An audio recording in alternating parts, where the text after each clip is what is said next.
24 ঘন্টা না পেরোতেই দেশে আবারও ভূকম্পন অনুভূত হলো। এবার আশুলিয়ার বাইপাইলে 3.3 মাত্রার ভূমিকম্প রেকর্ড করা হয়েছে। দেশে পরপর এমন ভূমিকম্প হওয়া বিপদ সংকেত বলে মনে করছেন ভূমিকম্প বিশেষজ্ঞরা।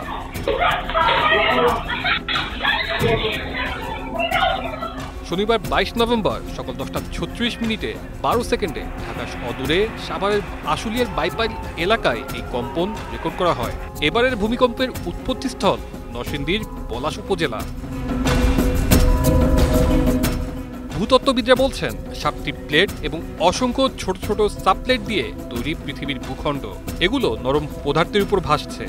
যখন এসব প্লেট সরে যায় বা নড়াচড়া করে একটি অন্যটিকে ধাক্কা দেয়, তখন ইলাস্টিক এনার্জি শক্তি সঞ্চিত হতে শুরু হয়। বাংলাদেশ ভূতাত্ত্বিকভাবে 3টি বড় প্লেটের সংযোগস্থলে অবস্থিত, যেগুলো চ্যুতি দিন দিন বাড়ছে।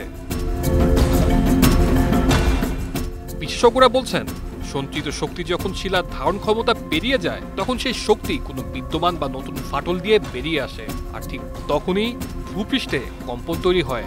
বাংলাদেশে ইন্ডিয়ান বার্মা প্লেটে সংযোগস্থলে এমন শতবর্ষের শক্তি জমা হয়ে আছে, যে কারণে দেশে 8 থেকে 9 মাত্রার শক্তিশালী ভূমিকম্প হতে পারে বলে শঙ্কা করছেন ভূমিকম্প বিশেষজ্ঞ ডক্টর সৈয়দ হুমায়ুন আক্তার।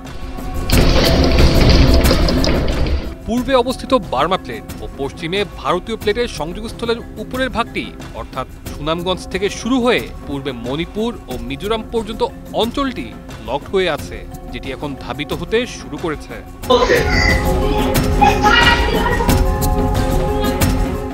ভারতীয় প্লেট পূর্ব দিকে এবং বার্মা প্লেট পশ্চিম দিকে ধাবিত হচ্ছে, যে কারণে বার্মা প্লেটের নিচে ভারতীয় প্লেট তলিয়ে যাচ্ছে। এই সাবডাকশন জোনে 8.2 থেকে 9 মাত্রার শক্তিশালী ভূমিকম্প হওয়ার মতো শক্তি সঞ্চিত রয়েছে।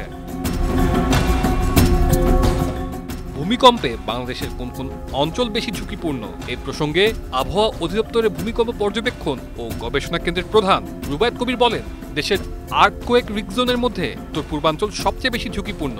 সেদিক থেকে সিলেট, ময়মনসিংহ ও নেত্রকোনা অঞ্চল সবচেয়ে বেশি ঝুঁকির মধ্যে রয়েছে। মধ্যাঞ্চলে রংপুর, রাজশাহী, ঢাকা, চট্টগ্রাম ও কক্সবাজার মাঝারি ঝুঁকিতে এবং খুলনা ও সাতক্ষীরা তুলনামূলকভাবে কম ঝুঁকিপূর্ণ এলাকা। রহমান তুষার, বৈশাখী সংবাদ, ঢাকা।